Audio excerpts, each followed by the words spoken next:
Hey you guys, today I'm making a 6-inch tall vanilla berry cake.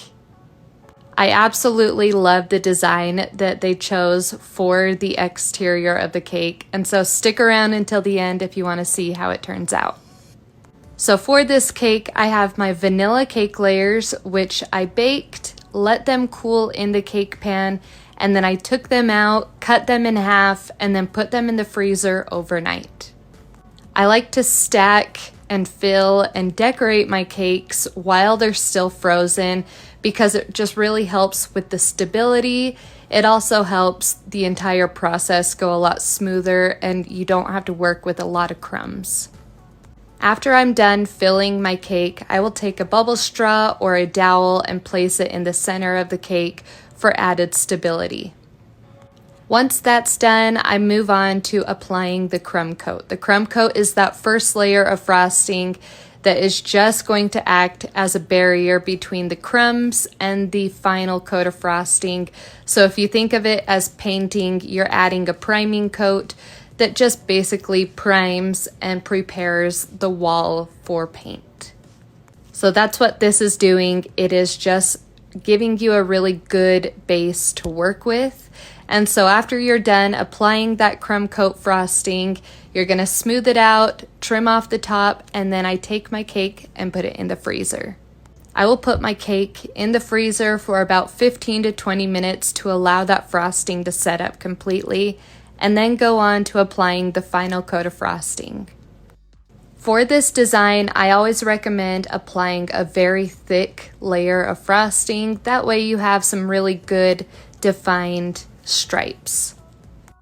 Throughout this process, if you find that you have any imperfections or places that are just not filled in as much as the rest of the cake, you can take your buttercream frosting and fill those in, and then take your cake comb and go over that as many times as you need to. After you're done doing that, you're going to take your cake, trim that top, smooth it out, and then put it in the freezer again for about 10 to 15 minutes. Once that frosting is set up again, you're going to take it out of the freezer, and now it's time to apply the colors.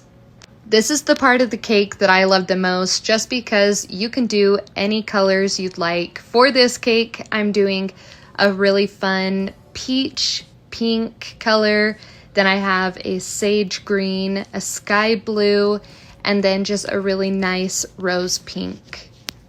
After you've applied your colors, you're going to take your smooth side of your cake comb and smooth it out. While you're doing this, I recommend you just trust the process. It gets a little messy at first. Your colors will start to bleed together, and then after you've scraped it a few times, you'll start to notice that those stripes become more defined and very clean looking. After I was done applying the colors, I put my cake back in the freezer for about 5 to 10 minutes to allow those to set up, and then I applied a drip to the sides of the cake. Then I smoothed that out and put it in the freezer again for another 10 minutes. Once my drip was completely set up, I took the extra frosting from applying those stripes and put them in piping bags with Wilton Piping Tip 1M. These rosettes were a perfect addition to the cake, and I absolutely love how it brought all of the colors together. This is the final result. I hope you like it.